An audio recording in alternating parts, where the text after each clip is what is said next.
The MLB Gambling Podcast on the Sports Gambling Podcast Network is brought to you by Edge Boost. Edge Boost enables you to double your bet with no interest. Go to sportsgamblingpodcast.com/edge to get started today. Good evening, everybody. Welcome to the MLB Gambling Podcast on the Sports Gambling Podcast Network. My name is Malcolm Bamford. I'm coming to you from Newcastle upon Tyne, up in the northeast corner of England. Today is Wednesday, May the 24th, and we are here to have a look at 10 games of MLB action on Thursday, May the 25th. My partner in picks this very evening is none other than Mr. Dylan Rockford. D-Rock, how are you doing? What's going on, Malcolm? Good to be with you. Not the best start to the day. We had some day baseball today. I love day baseball. My most confident play, the Diamondbacks, man. They were up, 5-0, and then what a collapse by the Snakes. So tough one there. White Sox, they continue to roll as well. They beat the Guardians, but I did get there on the under for the Astros and Milwaukee Brewers. So 1-2 day. Yeah, I was just all ready to come on here and start flexing about my 4-5 start with my lock and dog hitting. And then the D-backs went and done me over. So it is now a 3 out of 5. But my lock and my dog still hit. I think some of the commenters in the section are already clinking glasses that we did pick a few TBDBJs in there. Blaine is in. Good evening, Blaine. I had a little chat with Blaine on Twitter earlier this week, and matey with the name that no one can pronounce, the gibberish Viatagioni. After he's the Mets fan, Dylan, you told him not to go to City Field last week. So yeah, TBDBJs had the 2-1 afternoon. But yeah, I would be 4-5, but the D-backs blew it. So still in profit, and it's not very often that the day's ball games have finished and we can flex on a lock and a dog. So I did my usual deal. I got in the bath. It's 5:30. Made sure all the kids were alive, and then went and got in the bath. Listened to a little bit of the Rangers Pirates game where I took the under, and that looked a bit raw because it was 3-2 after 2 innings, but it finished 3-2, so the under cashed in that one. Then for my lock was the Astros and Brewers under 9.5, finished 4-0 because we really liked myself and Moonaf last night. Liked Belak and Adrian Hauser. And that number was just far, far, far too high. And we got that one right. And then I've switched over from the Rangers and the Pirates to listen to the White Sox and the Guardians. The White Sox were my dog. And Michael Kopech, I feel like I handicapped this game to within an inch of its life last night. Michael Kopech put on an absolute clinic. He just kept throwing his fastball and Cleveland couldn't hit it. Therefore, he just kept throwing it. Pretty straightforward sometimes. You don't have to be too cute. If they can't hit your fastball, keep throwing your fastball. It's not that complicated a game. And the Guardians, I noticed yesterday, are 30th in OPS on the season, the worst team in baseball. Michael Kopech tonight, 7 innings pitched, 2 hits, no earned runs, 1 walk, and struck out 9. So absolutely, completely and utterly unplayable tonight, Michael Kopech, which was the handicap last night. We said he put it together in his last 2 starts, I think. And as much as kind of admire what Cal Quantrill does, I didn't think he was going to be able to live with him. And Cleveland just give you no help at all. So yeah, happy with that one. What else happened tonight? The Giants and the Twins went over just. Line was 7.5, took the under, finished 7-1. So missed out by half a run. And then, like you say, the D-backs were cruising. D-backs were 5-0 up. Gave away 3 in the 6th, 2 in the 9th, 1 in the 10th. Lost 6-5. But yeah, been doing all right. Getting along. Who else has joined us? Riley's in there saying hello, good evening, Riley, and Christopher Moore as well. So yeah, nice to see some regular faces. And then I enjoy my day's ball. I've just watched a little bit of Premier League as well. Manchester City and Brighton, but on an exhibition, really, really good game. Finished 1-1. So yeah, lots to enjoy tonight. We get in a little 10-game card for tomorrow, but some really interesting stuff. There's 2 games off the board, but there's 8 games we can get our teeth into. I'll tell you first about Edge Boost, which you very much need to sign up for.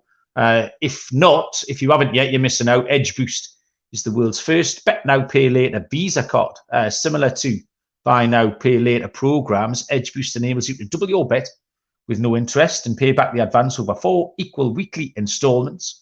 That's right, 0% interest on that. Simply deposit funds into your account. Edge Boost will match the deposit, so you can use double the funds on any legal sports betting site. Edge currently offers up to $2,500 in advances. That's $2,500 you can add to your bankroll. Go to sportsgamblingpodcast.com/edge to sign up today. That's sportsgamblingpodcast.com/edge. Must be 21 years or older to use. Only valid in legal gambling states. Problem gambling? Call 1-800-GAMBLER. Okay. Let's get into it, Dale. No day's ball for me to enjoy tomorrow. I don't know. Would help if I'm on the wrong day. Yeah, I'm wrong. All the days ball, in fact, for me to enjoy tomorrow. Nice and early, 12:35 Eastern. First pitch, first game of the day is the St. Louis Cardinals and the Cincinnati Reds, where Miles Michaelis goes for the Cards and Luke Weaver. It is Luke Weaver, isn't it? Yeah, Luke Weaver goes for the Reds. -175 on St. Louis, +150 on Cincinnati. Total is set at 10.5. Dylan, you can lead us off with the Cards at Cincinnati. Yeah, I took the over. I got it over at 10 a little earlier in the day. I made my total 10.6, so it's right around my number. I still lean over. You know, you got 2 pitchers. They give up a ton of runs. Miles Michaelis actually has been better in the month of May, but I feel like he's still good to give up 3 to 4 runs. And Luke Weaver, on the other hand, he gives 4 to 6 runs up per game. So Cardinals have quietly become a top 10 offense here recently. They're 6-3-1 toward the over their last 10 games, while the Reds at home 15-11 toward the over. It's a hitter's ballpark, as we know. We got winds blowing out. First 2 games of this series, they went way over the total. I just think this whole series, we're going to see a lot of high-scoring games. So I'm going to go over 10, 10.5, whatever you could get. Right. Bad start here then, Dylan, because I've gone the other way. Oh, man. I've taken the under. I thought the 10.5 was too high. It was 10.5 I handicapped it. And it was really behind Miles Michaelis. I quite like him. He's 2-1 on the year, but he's made a good recovery. Like you said, the month of May has been really good, and I think you can trust him. In fact, the 2 things, I've taken everything here. St. Louis team total, or a run line, and the under 10.5 was a bit of an afterthought, because I think St. Louis are going to have to do most of this by themselves, which I thought that was 10.5. But I wouldn't put you off any combination of St. Louis, like I say, the team total and the run line. They've been going along nicely, and Luke Weaver just isn't trustworthy. Not a very exciting game to handicap, but yeah, St. Louis in any form that you'd like to take them in that spot. This is a bit of a better game. 1:10 Eastern first pitch between the Toronto Blue Jays and the Tampa Bay Rays. Alek Manoah will go to the hill for Toronto, and Zach Eflin pitches for Tampa. +115 for the Blue Jays, -135 for the Rays, and the total set at 8.5. Alek Manoah has a record of 1-4 with a 5.15 ERA. For me, Alek Manoah is kind of a microcosm of the Toronto Blue Jays. He's untrustworthy, and he just seems a bit distracted. Like the Toronto Blue Jays seem a little bit like a 4-year-old kid that you can just wave something shiny or that rings a bell and they'll just go chasing it off. Like, obviously, last night they went mad. 27 hits, I think it was. They scored 20 runs, but Tampa Bay Rays were throwing out multiple position players pitching. But I just don't trust the fundamentals of the Blue Jays at any point. And Alek Manoah seems to talk a good game, but certainly hasn't demonstrated it so far this year. They've been poor against the Rays, poor in division. My stat of the night last night was that since the start of May, the Blue Jays were 1-11 against AL East opposition. That is obviously now 2-11. Having taken that one last night, but Zach Eflin has been a formidable opponent. He's 6-1 on the year, 3.45 ERA. He's been hittable, but he's going deep enough into games that the Tampa Bay Rays lineup kind of cover him. So he'll give up a couple of runs, but then Tampa Bay are decent, and he'll end up 4-2 or 5-2 in front by the time Eflin gets to the end of his 6 or 7 innings. At home, he's been outstanding as well. He has a 5-0 record with a 2.40 home ERA. That's good enough for me. The Blue Jays got their one last night. I think Tampa will turn the screw on them. I just don't trust Toronto, and I don't trust Manoa. So minus 135. I actually thought Tampa might be a little bit of a shorter price in this. So I'm all right with this price. Minus 135 for the Rays. Dylan, please. Yeah, another over for me. I was able to grab an 8 earlier in the day. Still like over 8.5. I made my total 8.8. I think you were spot on. I don't think you could honestly back Manoa in this spot. He's not looked good in the month of May, and the Blue Jays have lost all 4 of his starts in this month. While the Rays, they've won every start Eflin has made. He's been a formidable, like you said. The more I talk about it, the more I really want to be on the Rays, especially since the Blue Jays blew up and they scored all those 20 runs the other night. So Rays crush right-handed pitching. I think we see a bunch of runs in this game. So I agree with you. I would take the Jays at this price. Minus 130 seems short. I made them on minus 160 favorite, so I think it's good value there, and I also like the over. Yeah, Christopher in the chat saying that Eflin's expected measures reckon there's even more improvement to come out of him, so even more reason to like Eflin tomorrow. Captain Sano has arrived. $1 fine for being late, Captain. Stick it in the pot. Good evening to you. Nice to have you with us. We haven't got to the Yankees yet. In fact, the Yankees aren't playing tonight, mate. Oh, yes, they are. We'll get the Yankees in a little while. Don't worry. 3:10 Eastern first pitch. Miami Marlins at the Colorado Rockies. We have Braxton Garrett for Miami, left-handed pitcher, and lefty Kyle Freeland goes for Colorado. It's close on the books. Miami are a road favourite, minus 120. Colorado even money, plus 100. Total is at 10.5, Dylan. Yeah, I'm gonna take the Rockies. Give me the home puppy. I made him a minus 130 favorite with Kyle Freeland on the bump. You want to back Kyle Freeland at home and not on the road. His last 2 starts at home, 11 innings. He's given up 0 runs, only 1 walk. The Rockies won both of those games as well. And the Rockies, they've won the first 2 games in this series, and I think they're the better hitting team, especially at home. I think they have the pitching advantage with Freeland over Braxton Garrett. The Fish, they've lost 4 of the last 5 games, not really playing good baseball right now. And I think we see another close game, but I think the Rockies should be the favorite. I made them a minus 135 favorite. So I'm gonna take the home puppy here. Yeah, I mean, never really want to back Miami. Always want to have a look at Colorado at home. Kyle Freeland was going really well and was kind of the talk of the town until last time out when he blew up. And he has been good at home as well. Braxton Garrett has been great in his last 2 starts and good on the road. I quite like the under here, 10.5. The fact that both pitchers can pitch in this environment, I think, is important. And Miami never score a shit ton of runs, as we discuss on a nightly basis. So 10.5 might just be a little bit too high. And I think Freeland can get it back at Coors Field. Limit Miami. I like Colorado. I would prefer them over Miami, but I will take the under 10.5 as my bet.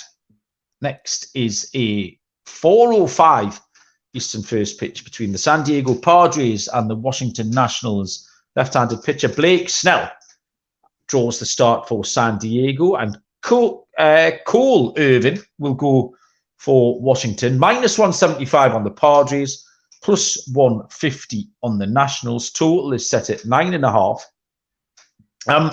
Blake Snell, 1-6 with a 5.40 ERA.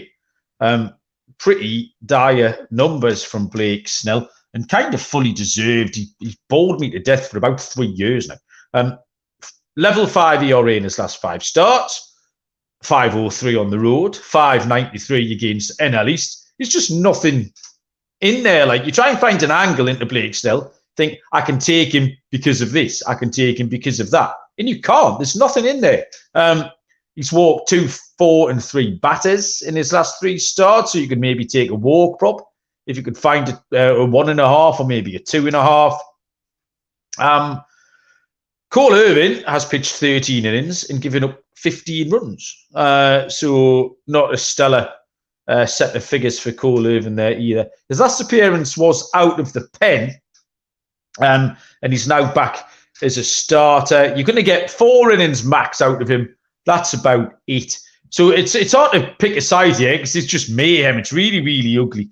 The key number for me is that the Nationals are hitting 299 against left-handed pitching, which is a big old number. There's a lot of question marks here. Juan Soto's going along better for the Padres. He's been a lot more aggressive at the plate. Trying to find a bet was tricky. My bet is going to be Washington team total. So with the total here at 9.5, and the Padres are prohibitive favourites. What, Washington 3.5 maybe, Dylan, if you're lucky, or 4.5. But I think Washington can get to Snell. Everyone can get to Snell, and Washington are hitting lefties. So Washington team total would be the way I would go on this one. Yeah, the saying is great minds think alike. That's exactly my play. Nationals team total over 3.5, even 4. Team total I made for the Nationals 4.3. So if you're able to even get a 3.5, 4, I like it. Why the hell is Blake Snell almost a $2 favorite? I don't understand it. Nationals rake against lefties, and Snell and the Padres have lost every start he's made on the road. Irving, he hasn't been the best pitcher either, but man, this line doesn't feel right. On principle, I feel like I have to take the Nationals at plus 160. I only made the Padres a minus 145 favorite, but a play I really like is exactly what you said. I'm going to take the Nationals team total. I think they could get a couple runs off the bullpen and off of Blake Snell. There is a groundswell of support. A snowball is rolling through the comments section of fading the Rays. Everybody wants to fade the Rays. TV DBJ started it, and Siva has joined in. Chris has joined in. Captain Sano's on board. Everybody's fading the Rays. So yeah, there you go. Lane's joined us. Good evening, Lane. How are you doing? Where shall we go next? 6:40 Eastern, first pitch. The Chicago White Sox at the Detroit Tigers. Lucas Giolito for the White Sox, and Alex Faedo, one of Noah's favourites, goes for the Detroit Tigers. Minus 135 on the White Sox, plus 115 on Detroit. Total is 8.5, Dylan. Yeah, I can't believe it, but I'm actually going to take a flyer on the White Sox. The Tigers, they've lost every start Fado has made on this season, and Giolito hasn't been terrible in the month of May. He's only allowed more than 2 runs one time this month, and that was the game at home, not on the road. So Tigers, they're only hitting 228 off of righties. And the White Sox, they've kind of found their stride a little bit. 7-3 in their last 10, and they're finally hitting the ball. They scored 6 runs today. They beat the Guardians. They shut them out. I think this is a good spot for the White Sox. I got them at minus 135. I only made them a minus 140 favorite, so it's getting up there in price. But going to cross my fingers and take a flyer with the White Sox. 100%. Again, Dylan, totally agree with you. I was just trying to do some rudimentary maths in my head there, but it didn't work, so I'll leave that. But yeah, the White Sox have been okay. I put them in timeout a few weeks ago, but I've been happy to back them. Locked them up tonight. Bats were still scuffling along a little bit. Caught a couple of breaks, but eventually got it done against the Guardians. And this is kind of the White Sox MO at the minute. They are not going well against teams that are over 500, so they struggle with the good teams. But they are staying alive by beating these poor teams, and Detroit very much come into that category. Giolito is pitching well. Alex Faedo is okay.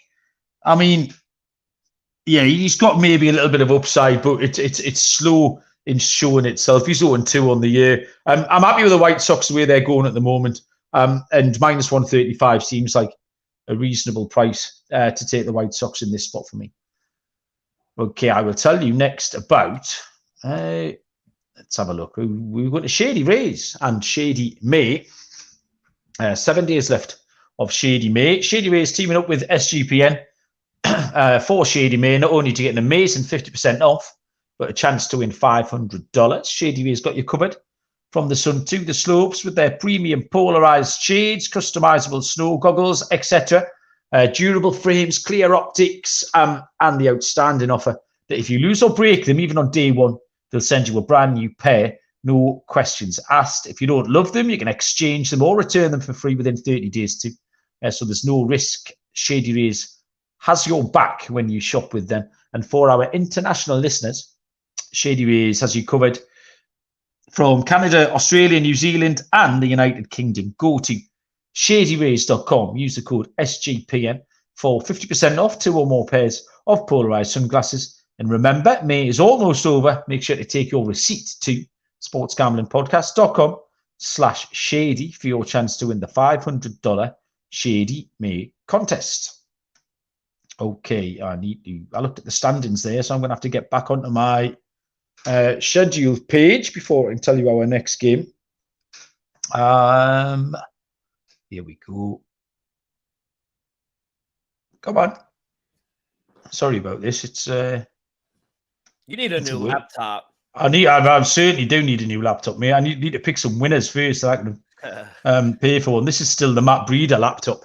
What about the Premier League? You guys are giving out winners left and right.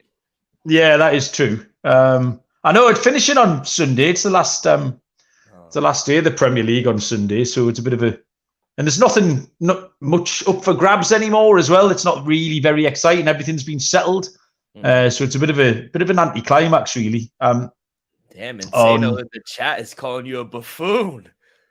Captain Zeno he's quick on that buffoon trigger. I think he's got it. He sets a reminder just to call me a buffoon. Wants to show he's right. Like I've got no defence whatsoever. But I feel like I've talked football too much since Newcastle qualified for the Champions League. I've mentioned it every 10 minutes, so I was determined not to mention it tonight. But you've just made me. So there you go. Look at that. Best Buy is having a 20% off on Mac products. Do you have Best Buys in the UK? No. Oh. Is that DBG offering to send me one? Do you think? Oh, I mean, he just hit on the Phillies, so I think he. Got of course, yeah. Oh, I'll DM you my address, Trev, and you can do me a favour. In the long term, it's going to save you time because you don't have to wait for me to load pages up all the time. Right, I'm ready to go now, though. 7:05 Eastern. First pitch is the Baltimore Orioles at the New York Yankees. Kyle Gibson for Baltimore and Clark Schmidt for the Yankees. Plus 110 on the O's, minus 130 on the Yankees. Total is set at 9. Kyle Gibson, 5-3, 4.27 ERA. And you all know that he was part of my old guy fade. And I think I've got him right. I am happy with the old guy fade. I am happy to keep fading him. He was good at the Blue Jays last time. I'll give him that. But that was by far the best of his road starts. I think that was an outlier. And I've already said I don't trust the Blue Jays. Clark Schmidt is inconsistent. He does have one start against Baltimore where he went 3 1/3, gave up 4 earned on 5 hits. This has got a look of a shootout about it, really. And if that's the case, I mean, Anthony Rizzo's absolutely raking for the Yankees. Aaron Judge has hit 8 home runs in his last 9. And I think with a little bit of home advantage, Schmidt has the edge over Gibson for me. And the minus 130 price is okay. But my pick is going to be a first 5 over. I think we can see some runs off both here. Like I say, got the look of a shootout about it. So I'll take the over in the first half, please. Yeah, this one was tough to handicap. I do lean Yankees at home. I'm not the biggest Clark Schmidt guy, but Insano is right. His last 3 starts, he's actually pitched a little better. Take away the 7-run game against the best hitting team, Tampa Bay Rays. He's been all right, and the Yankees have won those games as well. You know, his He only lasted 3 innings the last time against the Orioles, like you said, but that was on the road. So being back home, I think it should help him. I do like him over Kyle Gibson. He gives up a lot of hard contact and runs on the road, and Bronx is a little league field. So I think it's a high scoring game as well. I set my total at 9.4. I think the Yankees bat should stay hot in this one, 8-2 in their last 10. They deserve to be the favorite. I'll take the short price with the Yankees at home. I've taken, when I go to bed and I always listen to a game, I always put one headphone in and listen to a game. And not often I would bounce around between the games. Now, I know Captain Insano's accused us of being a Yankees podcast here, but I've tended now to put the Yankees on the commentary because it starts at midnight. But do you know what's the name of the lady who commentates on the Yankees calls, Dylan? Do you know? She called Nancy something. I thought it was Martha. Something like that. Someone in the chat should know. So I'll tell you why I listen to the Yankees. Because she gives out all the other scores. She does the out-of-town scoreboard like every 2 or 3 minutes. And nobody else does. So I can lie in bed and I'm getting the call for a game, but then I'm getting all the other bits. I don't know why you don't do that in the States. No one else goes around the ground. They might do it maybe once an hour or something. See, Captain Cero saying she's the worst. I think she's great because she keeps me informed, Captain. That's what I need when I'm drifting in and out of consciousness. The Yankees radio call gets my vote because it keeps me up to date with the other scores where none of the others. Captain Cero doesn't like her accent. That's a bit harsh. We don't criticize people's accents on this show. Otherwise, Meredith. Meredith. Okay. I can't pronounce the last name, but yeah, I think her name's Meredith. She's a sight for sore eyes, I would say. She's not the. Oh, really? Oh, yeah. Oh, Susan Walderman. Susan, not Meredith. It is Susan. He's the Yankee fan. He would know. Yeah, it is Susan. Well, I like Susan. I'm a fan. I don't like that name though. You don't like what name? Susan. Ugh, it's like What's Sue. That? A boy named Sue. I bet you've never heard of that song either, Dylan, have you? Never heard of it. Oh my goodness. There we go. We have every time me and Dylan do a show, we find a reference that Dylan doesn't get. Johnny Cash, A Boy Named Sue. We need to make a playlist of all these great songs that you've never heard for you to get onto. We've got 4 games left here. And two of these are the ones that are off the board, unfortunately. The next one is one of those. It's the Philadelphia Phillies at the Atlanta Braves, where Aaron Nola goes for the Phillies. And Atlanta have officially a TBD pitcher, and I couldn't find anything at all here. So do you have anything? Did you make any lines, Dylan, on this at all? No, I couldn't get a picture for the Atlanta Braves. I did see that Aaron Nolan's going, but no lines. I didn't know who's pitching for the Atlanta Braves. So yeah, it looks like we're gonna have to skip past that one. The Phillies are struggling though. I don't know in what situation I have to take the Phillies. I mean, they got away with it tonight. They've got that comeback win, but Braves are too though. Yeah, fair enough. The Phillies, what was 7-12 in their last 19 before that little comeback win tonight. But yeah, I'd be out on the Phillies until further notice. TVDBG has just brought up Susan Boyle in the comments. Now that's a pretty British reference, I think. I didn't know you had Susan Boyle in America. But yeah, I haven't heard her name mentioned for a long time. Christopher's bringing up the bloke from the Oakland A's. We don't need to get into that. He did get the boot. I thought he was a bit unlucky. Do you not? I mean, we don't have to get into it, but we don't have to get into it. We're on thin ice, Dylan. But yeah, me and you was on thin ice. Was it not just a little slip of the tongue? Unless I've missed something. I watched it once. I thought, oh yeah, I understand what's happened there. He meant to say that, and he said that. Yeah, I know what he meant to say, but I understand the other side where that just can't happen. But I don't know. I don't even want to say anything, to be honest. Yeah, that's fair enough. Let's talk about Susan Boyle, etc. Okay, let's go back to the top of the page. I remembered the New York Mets at the Chicago Cubs is a 7:40 Eastern first pitch. Carlos Carrasco for the Mets and Jameson Taillon for the Cubs. Minus 105 for the Mets, minus 115 on the Cubs. No total, obviously waiting for the Chicago win to get involved. What a great matchup. This is Tyone has an ERA of 8.1. And it's not the worst ERA of the two pitchers because Carlos Carrasco comes in with an 0-2 record and an ERA of 8.68. So Carrasco pitched 3 games in April, then became injured. He's had 1 game back, but there was nothing really to recommend him in that one either.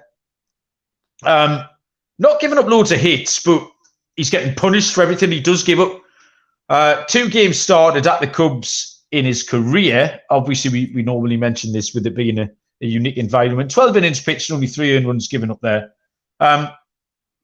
Tyone has been in absolute shambles. His last few starts have gone 2 1/3, 2 2/3, and then 3 innings and given up 6, 4, and 4 earned runs.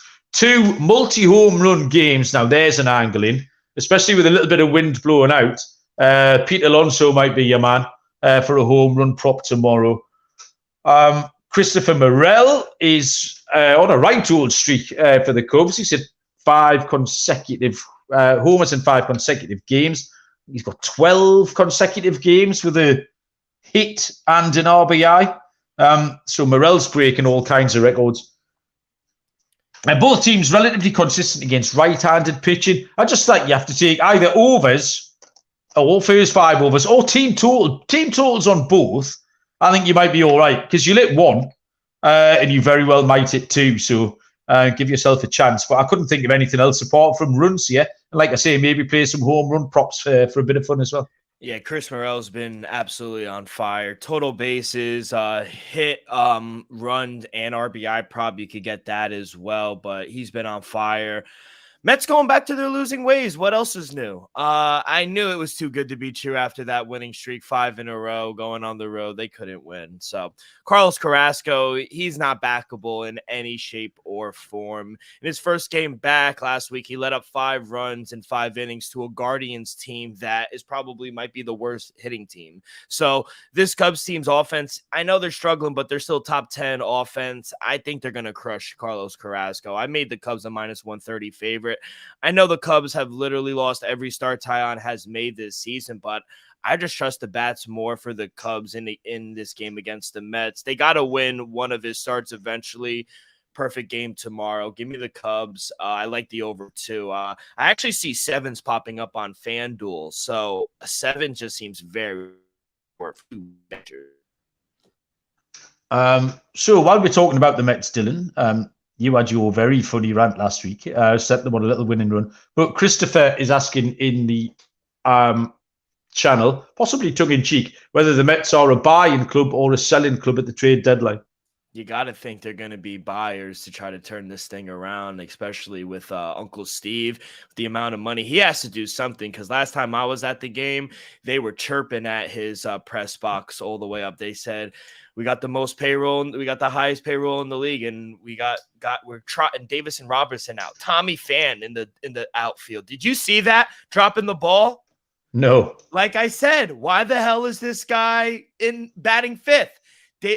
I know they went on a 5-game winning streak. I'm not going to go on another rant, but why the hell is Daniel Vogelbach still batting? Yeah. It's ridiculous. Uncle Steve, he's a fan. He's like Dan Schneider. He's not going to go out there and not try and buy a championship. So I think he's going to try his best to try to turn this thing around and buy a championship. But we saw last time the Mets tried to buy a championship in 92 or something. It was one of the worst seasons in Mets history. So I have no faith Still got no. They've got the boost from the baby Mets, haven't they? The 3 have come up.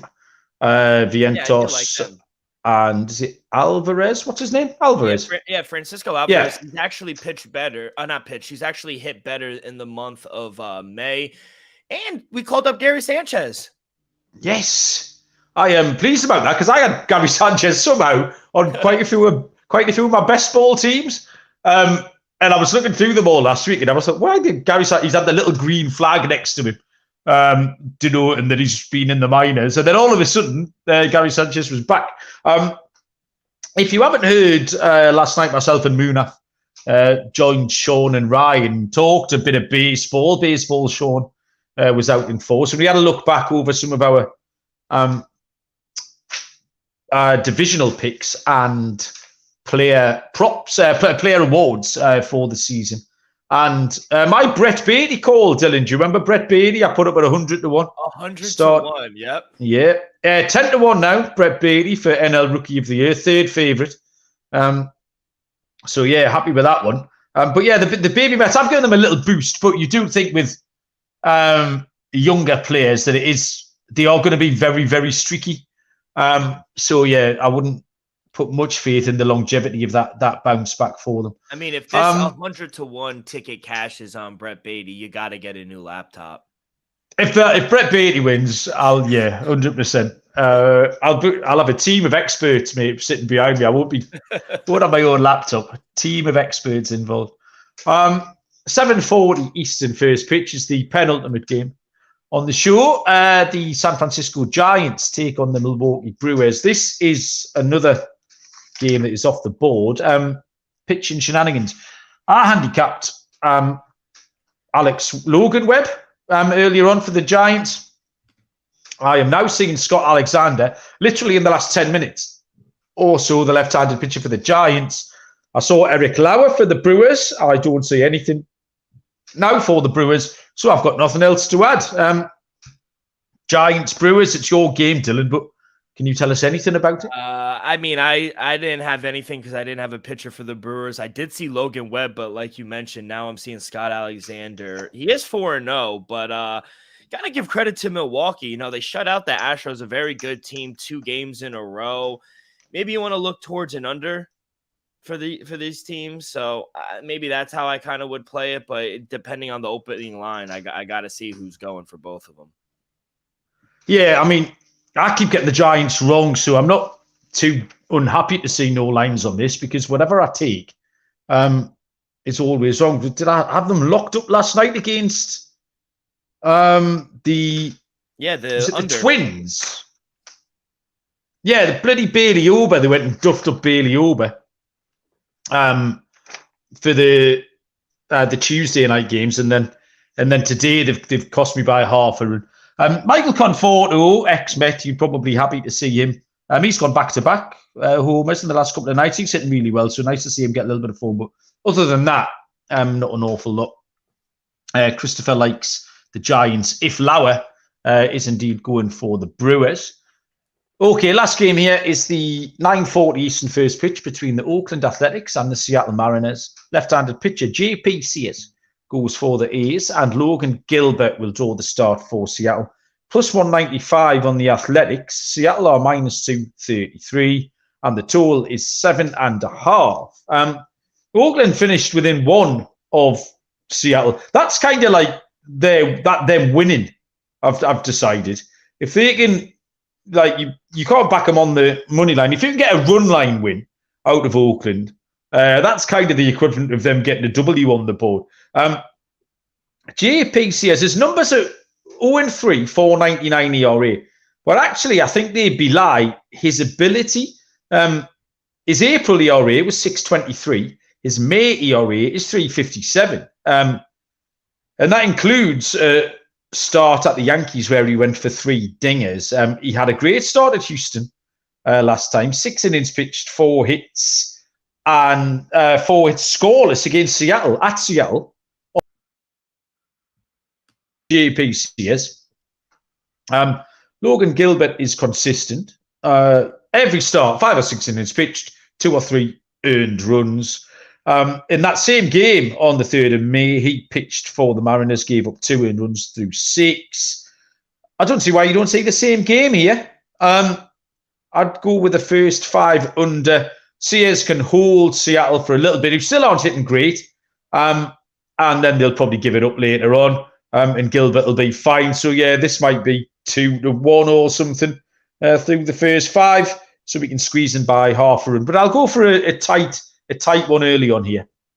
Yeah, I can't believe I was able to get even money earlier in the day with the Mariners on the run line. I took that. I also like the over 7.5. I made my total 8.5. We didn't get there on the over last night, but I said it a few pods ago. I'm not a big believer in JP Sears. 6.75 ERA on the road. The long ball is an issue for him. He's given up 20 runs in 26 innings. I can't get behind the A's. They're the worst team in the league. Also, you were talking about a walk prop earlier. Maybe look towards a Gilbert walk prop under. He hasn't allowed more than 2 walks in any one of his starts. I like him. I think he should be able to limit the A's. So I'm gonna go on the over. I like the over, and I also took the Mariners on the run line to get it done at home. Okie doke. And that, ladies and gentlemen, boys and girls, has got us through those 10 games. Pretty brief. Me and Dylan are always quick. We work fast, me and Dylan. The pitch clock, I think, has affected our pace of podcast in 2023. But yeah, there was only 10 games and 2 of them were off the board. So pretty rapid. Lock and dog time, Dylan. I initially I wanted the Giants against Lauer, but that's all gone up in the air. So I've had to call an audible and scribble that out. But you can lead us off with your lock and dog picks. Okay, so for my dog, I'll start with my dog. I'm going to take the Rockies at home. I mean, I think they should be the favorite, to be honest. Kyle Freeland at home, he's been great. I don't want to trust Braxton Garrett on the road as well. Fish, 4 of the last 5 they've lost. I think this should be a close one, but I like the hitting of the Rockies at home. I'm going to take them as a home dog. And for my lock, I was going back and forth for the same game, Blue Jays, Rays. I like the over, but the more you were talking about, the more I like the Rays on the money line. I think I don't know if they're regressing like a lot of people in the chat are saying. I just think they're cooling down just a tad because we didn't expect him to stay that hot for the whole season. So can't back Alek Manoah in this spot. Zach Eflin has been formidable. So Rays, they crush right-handed pitching. I'm going to take the Rays at the short price as my lock. Yeah, I refuse to be bullied by these people in the comment section, Dylan. I would rather live on my feet than die on my knees. So I'm going to take the Tampa Bay Rays, same as you, behind Zach Eflin, minus 135. And for my dog, there's a lot of people in the comments throwing out the Rockies, even money against Colorado. I'm going to go with the Nationals, plus 150. I understand that Cole Irvin might give up a gazillion runs, but Blake Snell might give up a gazillion and 1, and therefore Washington will win. They're plus 150, and they're just going to be in the game. They're hitting well out. Washington are doing all right, you know. I watched a little piece this afternoon on the Soto trade and what the Nationals have got back for it. And basically Juan Soto has paid for this Nationals rebuild. And they're a little bit further along the line than people think. And they're going to be decent quicker than I think people give them credit for. Snell's just going to give you a chance tomorrow. So, yeah, give me the Nationals at a price of plus 150. Dylan, anything else you need to tell us about before we let the good people go? No, just, for the great review, tell a friend to tell a friend, and, follow along. I think me, Mal, and Moonoff, I think it'll be a 3-guy tomorrow, maybe. But, other than that, thank you guys in the chat. It's been buzzing today. It has been buzzing today, yeah. I'll tell you something exciting, Dylan. I booked a holiday yesterday. Oh, oof. Nice. Where are you going? Next Wednesday, I'm off to Mallorca. The nice Spanish island of Mallorca. So I'll be there in my Speedos next week, so you won't hear my voice for a few nights. Absolutely, yeah. I will send you the details. You're very, very welcome. The kids in the IT department. And, looking forward to a few beers and a little bit of sunshine. Is that technically Africa?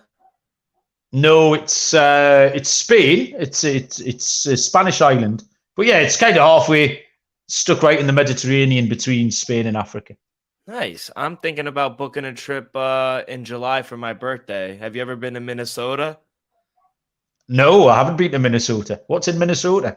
10,000 lakes. It's the state of 10,000 lakes. It is the state. Yeah, I've seen the jacket. They've got the jacket, haven't they? The home run jacket. Yeah. Is the state of 10,000 lakes. Okay, so what do you do on these lakes? You can do anything you want. The world is as big as you want it.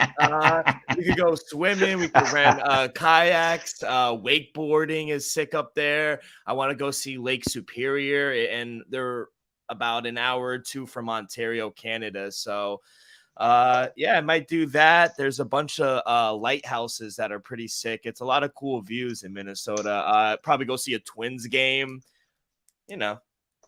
Nice. The mall, they have Mall of America. I don't know if you've ever heard of that as well. It's like one of the biggest malls.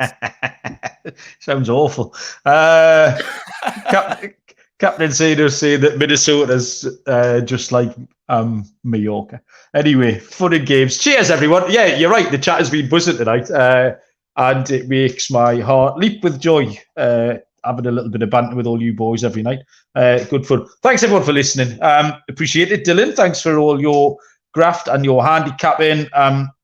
Yeah, the Nationals. I am the Nationals whisperer going to lane. So we're going to get it done. Yeah, we'll be back tomorrow. Some variation of the squad. Good luck with your bets. I'm going to go and watch another couple of hours baseball before I get Susan to whisper me to sleep, as per usual. Back tomorrow. Until then, we'll see you down the road. Cheers.